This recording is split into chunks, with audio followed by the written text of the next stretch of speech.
Hello friends, हम पिछले parts में वीडियो के हमने डिस्कस किया था कि डिफरेंशिएशन के क्या क्या रूल्स होते हैं, किस तरीके से रूल्स होते हैं, प्रॉपर्टीज ऑफ लॉग डिस्कस की थी। तो फर्स्ट ऑफ ऑल हमने डिस्कस किया था कि टाइप्स ऑफ डिफरेंशिएशन क्या होते हैं।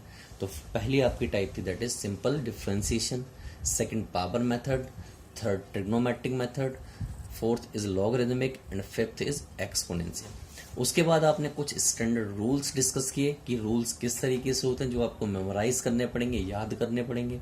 उसके बाद आपने इनवर्स ट्रिग्नोमेट्रिक और ट्रिग्नोमेट्रिक के लिए पर्टिकुलर डिफरेंशिएशंस याद किए कि किस तरीके से होते हैं। हमने अपनी लास्ट वीडियो में देखे थे, लिखे थे, आप लोगों ने भी लिखे होंगे।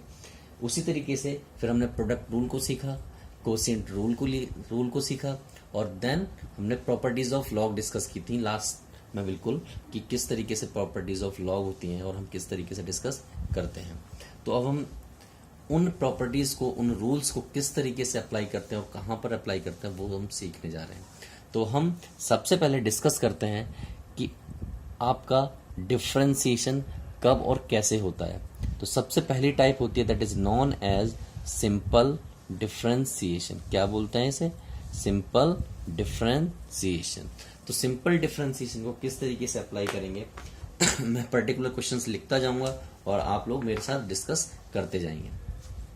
तो क्वेश्चन नंबर 1 दैट इज, मान लीजिए कुछ क्वेश्चन डिस्कस करने से पहले एक बात और हम डिस्कस कर लेते हैं कि अगर कहीं पर लिखा हुआ है y is equal to f x, y लिखा हो या एफ एक्स लिखा हो, दोनों का सेम ही मीनिंग होता है।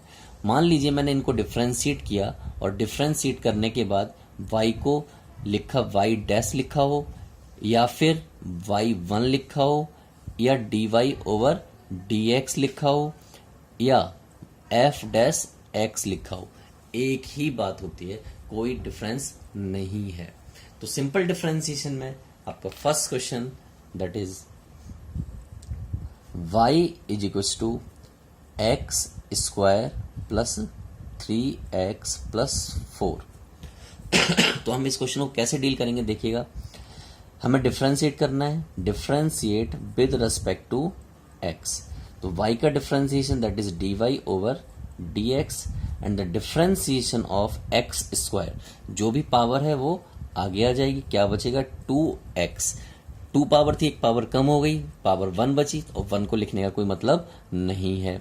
3x हमें मालूम है 3 जो है कांस्टेंट है लेकिन वेरिएबल के साथ है।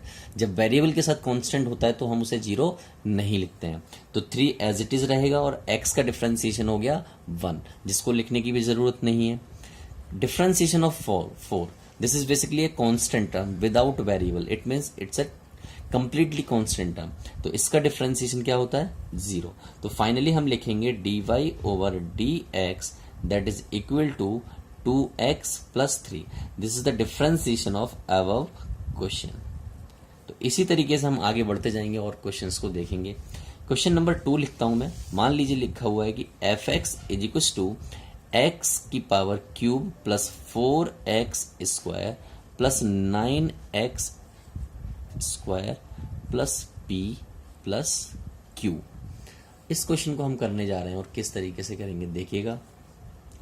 Same line differentiate with respect to x। तो इस लाइन को मैं बार बार नहीं लिख रहा हूं, आप लोग समझ सकते हैं कि जो भी डिफरेंशिएशन होगा ईच एंड एवरी क्वेश्चन में हम differentiate with respect to x और एटसेट्रा एटसेट्रा हम लिखेंगे ही लिखेंगे। तो मैं इसको डायरेक्ट करता हूं that is f dash x, ये पावर 3 आगे आ जाएगी। क्या बचना चाहिए? x square. क्यों बचना चाहिए? आपको पता है जो भी पावर होती है इंडिविजुअल टर्म पर वो आगे आती है और एक पावर कम हो जाती है। इसी तरीके से 2 आगे आ जाएगा। जब ये 2 आगे आएगा तो कितना हो जाएगा? 8x प्लस ये 2 भी आगे आ जाएगा तो कितना हो जाएगा? 18x। p कांस्टेंट टर्म है और q भी कांस्टेंट टर्म है तो इनके डिफरेंशिएशन हुए 0। तो final differentiation that is 3x square 8x plus 18x। ये दोनों आप देख रहे हो कि x की फॉर्म में ही है। तो इन दोनों को हम सम अप कर सकते हैं और सम अप करने के बाद हम इसको क्या लिख सकते हैं? That is 26x। तो this is differentiation of x to the power cube plus 4x square plus 9x square plus p plus q.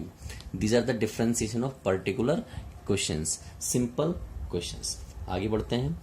Third, that is y is equals to, मान लीजिए क्वेश्चन दिया हुआ है आपको x की power cube plus 4x square plus 9x plus 1 upon x. क्या बोलते हैं? 1 अपॉन x.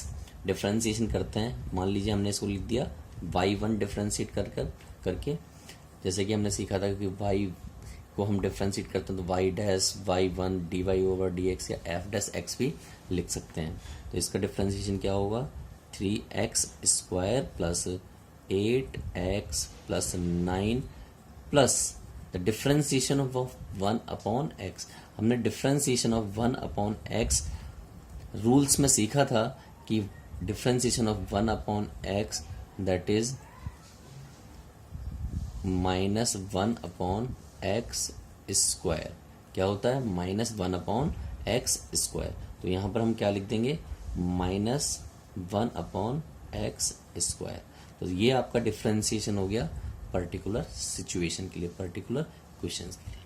आगे बात करते हैं. फोर्थ क्वेश्चन, मान लीजिए लिखा हुआ है f(x) is equal to 9x cube plus 3x square plus log x plus sine x plus root x. एक लंबा चौड़ा सा मैंने क्वेश्चन दे दिया है, तो हम इसको करते हैं. आई थिंक इसमें बहुत सारे रूल्स लग जाएंगे जो हमने सीखे हैं, डिस्कस किए हैं. तो differentiation that is f dash x. ये 9 आगे आएगा तो आपको मालूम है 9 की 3 से मल्टीप्लाई करते हैं तो कितना आता है? That is x square plus 6x log x का differentiation that is 1 upon x and the differentiation of sin x that is cos x and the differentiation of root x जो कि हमने फॉर्मूलाज में पढ़ा है that is 2 root x. और आगे बढ़ते हैं. आई होप सो कि आप लोगों को क्लियर होता जा रहा होगा. अगर कहीं भी कोई दिक्कत होती तो आप मुझसे डिस्कस कर सकते हैं. आप अपनी क्वेरी को मेल कर सकते हैं, फेसबुक पर कांटेक्ट कर सकते हैं और यूट्यूब पर भी आप कमेंट कर सकते हैं. तो देखते हैं आगे. मान लीजिए y equal to x to the power cube plus 4x square, यहाँ पर हम थोड़ा कांस्टेंट बढ़ा देते हैं, प्लस x और इसके अपॉन में भी एक x है. अब इस क्वेश्चन को करना चाहते हैं तो किस तरीके से हम डील करेंगे? आप समझ सकते हैं कि इस क्वेश्चन में नोमिनेटर भी है और डिनोमिनेटर भी है. जनरली जब नोमिनेटर और डिनोमिनेटर की फॉर्म डिफरेंशिएशन में आती है तो उस सिचुएशन में हम कोशिएंट रूल अप्लाई करते हैं. लेकिन कोशिएंट रूल अप्लाई करने से पहले एक बार आप देखें, क्या आप इसको ऐसे लिख सकते हैं 5x cube upon of x, 4x square upon of x and x upon of x. हमने क्या किया? सेपरेट कर दिया है. सेपरेट करने के बाद हमने देखा कि कुछ ऐसा बचा 5x square plus 4x plus 1. ये आपका y का सिंप्लीफिकेशन हो गया. अब आप इसे क्या करेंगे? डिफ्रेंशिएट करेंगे. डिफ्रेंशिएट करेंगे तो ये क्या आएगा? y dash equal to tan x, क्योंकि 2 आगे आ गया, प्लस 4. ये आपका डिफ्रेंशिएशन हो गया. Very easy. थोड़ा कॉम्प्लिकेट सिचुएशंस में जाते हैं.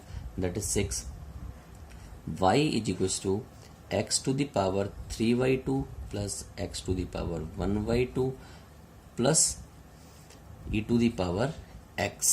हम इस सिचुएशन को डिफ्रेंशिएट करते हैं तो देखिए क्या हो सकता है इसमें. y डैश जो भी पावर है आगे आ गई, एक पावर कम हो गई. जैसे कि आपको पता है कि 3y2 माइनस 1, आप एलसीएम लोगे, एलसीएम 2 आएगा तो ये हो जाएगा 3 minus 2 that is equal to 1 upon 2. तो डिफ्रेंशिएशन करेंगे तो 3y2 आ गया और यहाँ पर 1y2 आ गया.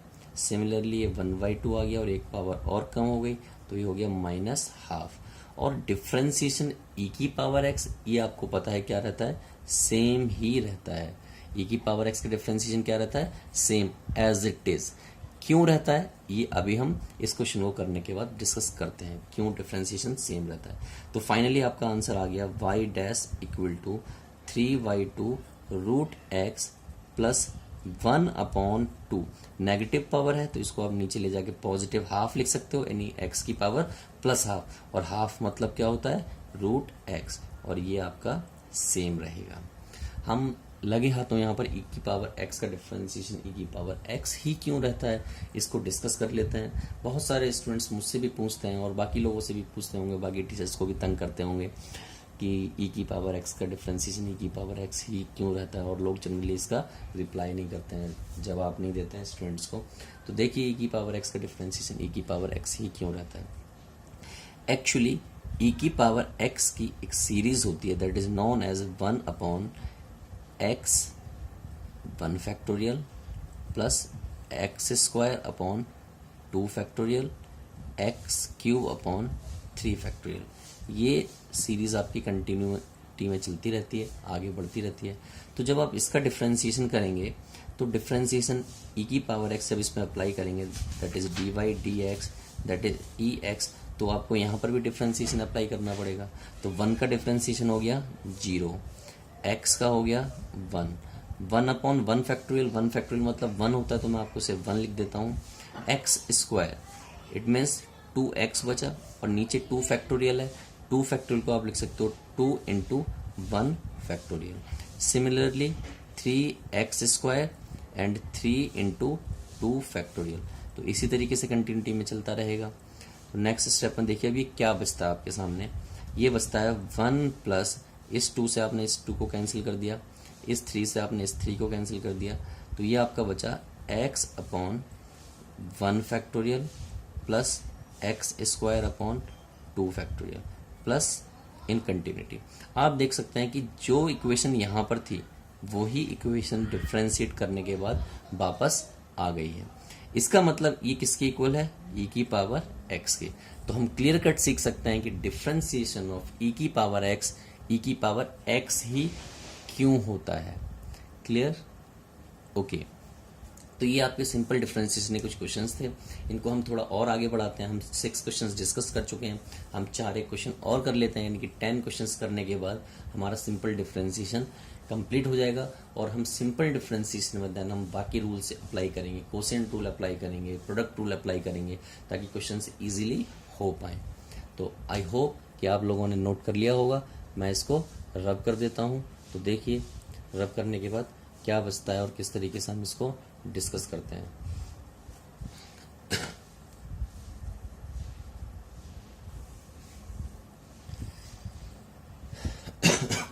रब नहीं हो पा रहा है तो मैं इसको यूज़ करता हूँ रब करने के लिए। ये पर्टिकुलर केमिकल है, इसकी हेल्प से मैं रब कर देता हूँ।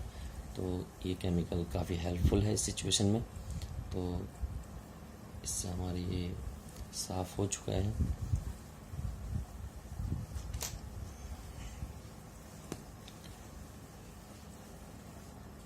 तो हम आगे कंटिन्यू करते हैं इसको।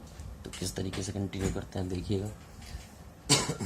फॉलो अप करते हैं। क्वेश्चन 7 के बाद क्वेश्चन 6 के बाद 7th क्वेश्चन डिस्कस कर रहे हैं। तो 7th क्वेश्चन किस तरीके से होगा, तो मैं यहाँ पर बॉर्डर बना देता हूँ ताकि हमें कोई दिक्कत ना हो, क्वेश्चंस करने में बाहर ना जाए स्क्रीन से। तो ये मैं लाइन बना रहा हूँ, आई होप कि बाहर नहीं जाएगा, आपके फ्रेम में ही आएगा। तो करते हैं डिस्कस। देखिए 7th क्वेश्चन आपका क्या होगा और किस तरीके से होगा। मान लीजिए आपका लिखा हुआ है y = x+1 × x² + 2। आप देख रहे हैं कि एक क्वेश्चन है और वो मल्टीप्लाई की फॉर्म में लिखा हुआ है। वहाँ पर 2 फंक्शन है, तो एक को आपने फर्स्ट बोल दिया और दूसरे को सेकंड बोल दिया। ऐसी कोई रिस्ट्रिक्शन नहीं है कि आप किसको फर्स्ट बोलोगे और किसको सेकंड बोलोगे। आप जिस मर्जी को, आप चाहो तो इसको फर्स्ट बोलो, चाहो तो इसको सेकंड बोलो, और जैसे मैंने लिखा है ऐसे भी आप लिख सकते हो। आप रूल अप्लाई करोगे, आपको याद होना चाहिए डिफकोर्स प्रोडक्ट रूल कैसा था, that is dy/dx first derivative of second plus second derivative of first. ये आपका रूल था। तो इसी रूल को मैं अप्लाई करता हूँ। देखिएगा dy/dx = first that is x+1 dy/dx x² + 2 + x square plus 2 d y d x x plus 1। हमने रूल अप्लाई कर दिया है फर्स्ट सेकंड सेकंड फर्स्ट। मैं आपको बताना चाहूँगा कि डी वाई डी एक्स के आगे यानी कि जो कुछ भी लिखा है उसको आप एज इट इज़ लिखेंगे, उसके साथ कोई डिफ्रेंसिएशन कुछ भी करने की ज़रूरत नहीं है, एज इट इज़ छोड़ देंगे उसको। डी वाई डी एक्स के पीछे जो भी लिखा हो उसको आप डिफ्रेंशिएट करोगे तो आपको मालूम है कि यहाँ पर एक्स स्क्वायर है और उसका डिफ्रेंशिएशन क्या होता है 2x प्लस 2 है, प्लस 2 कॉन्स्टेंट टर्म है तो इसका क्या हो गया 0, तो उसको लिखने की ज़रूरत नहीं है। Again d y d x के आगे जो कुछ भी है एज इट इज़ हमने छोड़ दिया एंड x प्लस 1 का जब हमने डिफ्रेंसिएशन किया तो x का डिफ्रेंसिएशन 1 होता है और 1 का 0 होता है, तो फाइनली क्या आ गया 1। तो मैं इसी को आगे बढ़ा देता हूँ, तो आगे क्या हो जाएगा ये मल्टीप्लाई कर देता हूँ तो ये आपका होगा 2x square plus 2x plus x square plus 2। ये सिचुएशन हो गई। तो फाइनली मैं इसको लिखता हूँ that is 3x square plus 2x plus 2। This is the differentiation for by using product rule in simple differentiation। आगे मूव करते हैं। मान लीजिए कि क्वेश्चन कुछ ऐसे लिखा हुआ है x square plus 3x plus 4 into log x. आपने पिछले क्वेश्चन में देखा कि दोनों ही अलजेब्रिक फंक्शन थे, बट यहाँ पर एक अलजेब्रिक फंक्शन है और दूसरा आपका लॉगरिदमिक फंक्शन है। तो यहाँ पर भी आप डिफ्रेंसिएशन ही अप्लाई करोगे, इसे आप फर्स्ट बोल दो, इसे आप सेकंड बोल दो विदाउट एनी प्रॉब्लम, और अब आप सीधा रूल अप्लाई करेंगे। देखते हैं रूल कैसे अप्लाई होता है। X square plus 3x plus 4 as it is d y d x with log x, log x d y d x x square plus 3x plus 4। तो आप समझ सकते हैं फर्स्ट सेकंड सेकंड फर्स्ट आपने apply कर दिया है। Apply करने का मतलब डिफ्रेंसिएशन ऑलमोस्ट हो चुका है, बस आपको इसको इसकी फॉर्म में लिखना है। तो ये क्या रहेगा same x square plus 3x plus 4। Log x का डिफ्रेंसिएशन आपने सीखा था that is 1/x, again d y d x, तो ये सेम रहेगा और यहाँ पर इसका डिफ्रेंसिएशन करेंगे तो आएगा आपका 2x प्लस 3, क्योंकि x स्क्वायर का 2x हो गया, 3x का 3 हो गया और 4 कांस्टेंट टर्म है उसका 0 हो गया। तो आप चाहो तो इसको थोड़ा और सिंप्लीफाई कर सकते हो, अदरवाइज इसी फॉर्म में भी छोड़ सकते हो।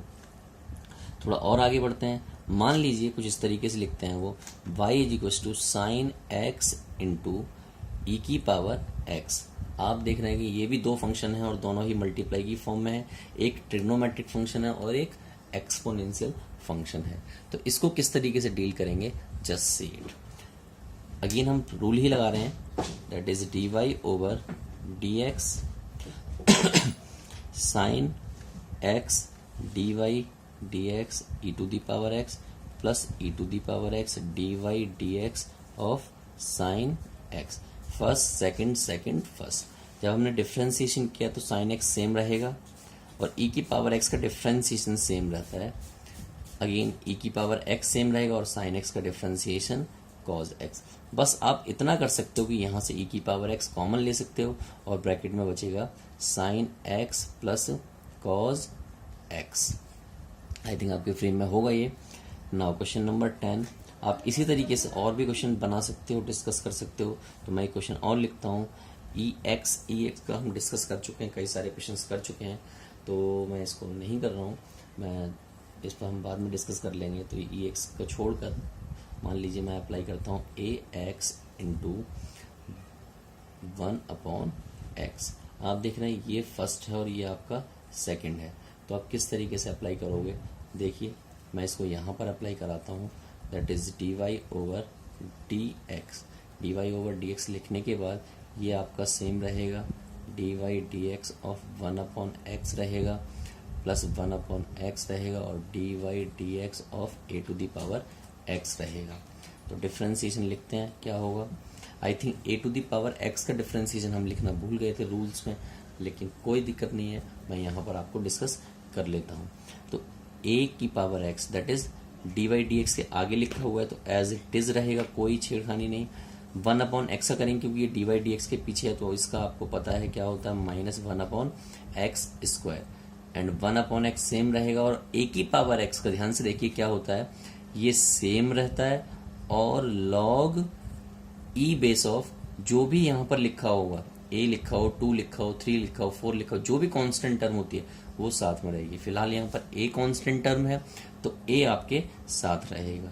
तो फाइनली ये हो गया आपका ax/(x²) plus of ax log e(a)/(x). तो ये आपका डिफरेंशिएशन हो गया। हम सिंपल डिफरेंशिएशन में 10 क्वेश्चंस कर चुके हैं, प्रोडक्ट रूल अप्लाई कर चुके हैं। अब हम कोसेंट रूल सीखने जा रहे हैं कि कोसेंट रूल किस तरीके से अप्लाई करते हैं। आई होप आप लोग नोट कर चुके होंगे इसको, तो मैं इसको रब कर देता हूँ। तो रब करने के लिए आई थिंक फिर मुझे केमिकल यूज़ करना पड़ेगा। मैं एक बार ट्राई कर लेता हूँ, हो जाए, हो रहा है हल्का फुल्का, लेकिन ठीक से नहीं हो पा रहा है, तो मैं यूज़ कर लेता हूँ। तो अब हो जाएगा आई होप। तो मैं रब कर रहा हूँ। तो हम 10 क्वेश्चन अब तक डिस्कस कर चुके हैं। प्रोडक्ट रूल हम समझ चुके हैं कि क्या होता है और किस तरीके से होता है।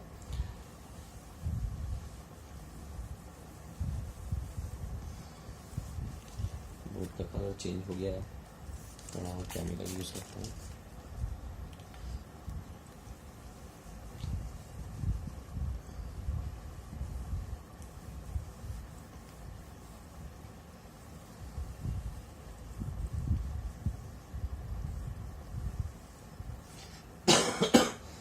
साफ हो चुका है।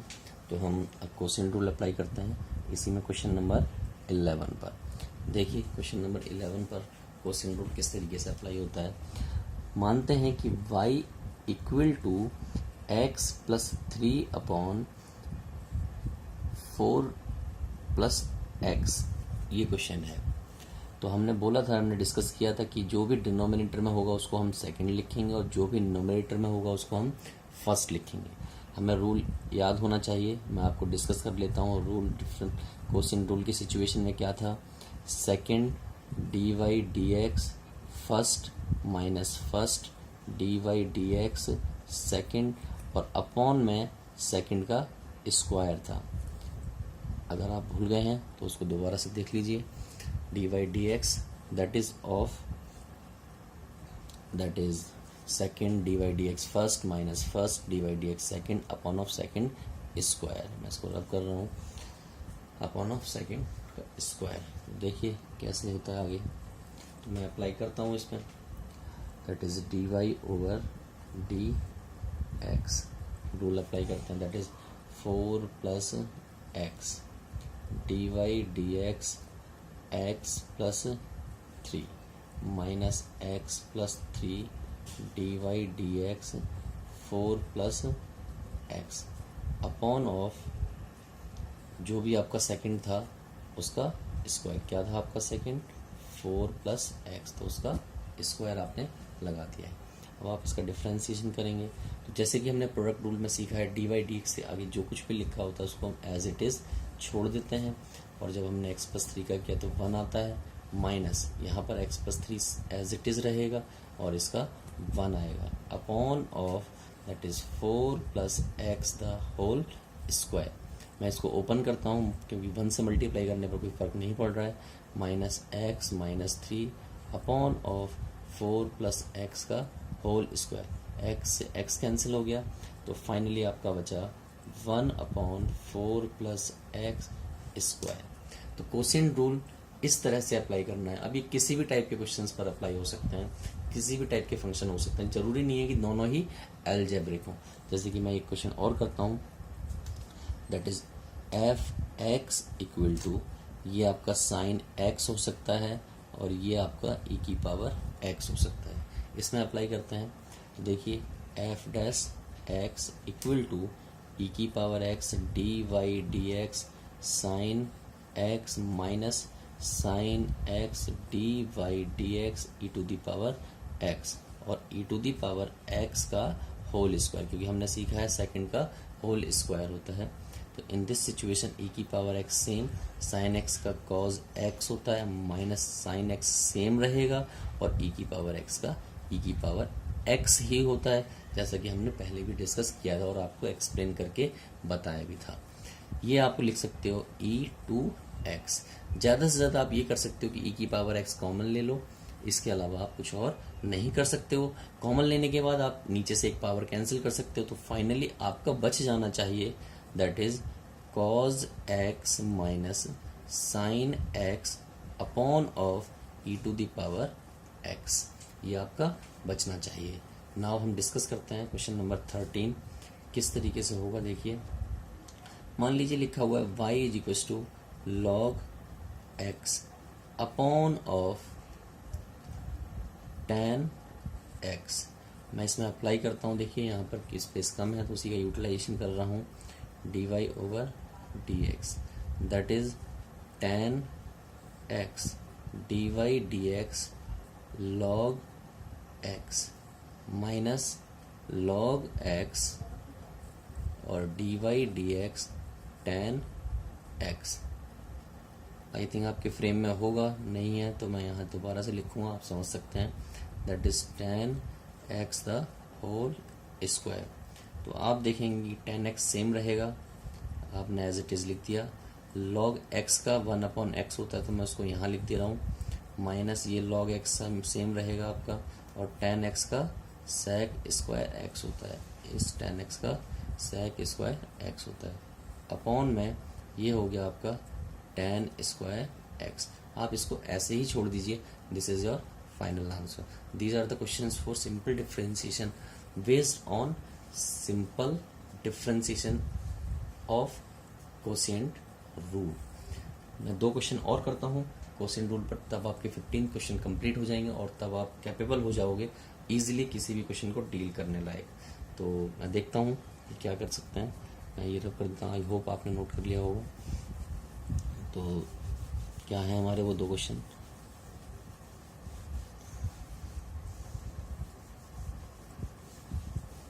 तो मैं यहाँ लिखता हूँ, that is question number 14 y is equal to देखिए इंटरेस्टिंग क्वेश्चन, देखिए sin x upon cos x। वैसे हमें पता है कि sin x upon cos x tan x होता है और tan x का डेरिवेटिव sec स्क्वायर x होता है, ये हमें पता है। लेकिन हम कोसेंट रूल का अप्लाई करके करेंगे, तो ये आपका फर्स्ट और ये आपका सेकंड। देखिए dy over dx that is equal to cos x dy dx sin x minus sin x dy dx cos x upon of cos square x। क्या लिखा आपने, cos स्क्वायर x। आपको मालूम है cos x सेम रहेगा क्योंकि dy dx से आगे लिखा हुआ है, sin x का हो जाएगा cos x, ये आपका sin x सेम रहेगा, और जब आप इसका करेंगे तो माइनस sin x आता है जिससे ये प्लस हो जाएगा, और अपॉन में cos स्क्वायर x। इंटरेस्टिंग बात ये है कि ये हो गया cos स्क्वायर x, ये हो गया आपका sin स्क्वायर x। तो आपको पता है कि cos square x plus sin square x 1 होता है, और अपॉन में है cos स्क्वायर x, जिसको उधर क्या लिख सकते हो आप, ऊपर ले जाके sec स्क्वायर x। तो आप देख सकते हैं कि दोनों मैच कर रहे हैं, यानी कि ऐसे करो या सीधा याद रखो, बात एक ही होती है। एक तो क्वेश्चन और देख लेते हैं 15, that is f x is equal to, मान लेते हैं कि यहाँ पर लिखा हुआ है आपका रूट x और अपॉन में लिख लेते हैं cos x लिखा हुआ है। तो इसको किस तरीके से करेंगे, देखिए f dash x cos x dy dx of root x minus root x dy dx of cos x और अपॉन में cos x का होल स्क्वायर, यानी कि सेकेंड का होल स्क्वायर। ये आपका सेम रहेगा, रूट एक्स का हमने डिस्कस किया था इन फॉर्मूलाज, ये होता है, ये सेम रहेगा, और इसका माइनस साइन एक्स होता है तो माइनस इसको क्या करेगा, प्लस कर देगा, और ये अपॉन में एज इट इज रहेगा विदाउट एनी चेंज। तो this is the derivative of above function. तो ये जो हमने डिस्कस किया है ये आपका सिंपल डिफरेंशिएशन था। ये ओवरऑल हमने सिंपल डिफरेंशिएशन किया है, प्रोडक्ट रूल अप्लाई किया है, कोसेंट रूल अप्लाई किया है, और होप सो हमने लॉग अप्लाई कर लिया है, एक्सपोनेंशियल लॉग यूज कर लिया है, a⁴x भी यूज किया, और ट्रिग्नोमेट्रिक फंक्शंस के साथ साथ बाकी फंक्शंस भी हमने यूज कर लिए हैं। हम नेक्स्ट पार्ट में सीखेंगे कि पावर मेथड क्या होता है, जो कि हमारी दूसरी टाइप। तो मिलते हैं इन नेक्स्ट वीडियो।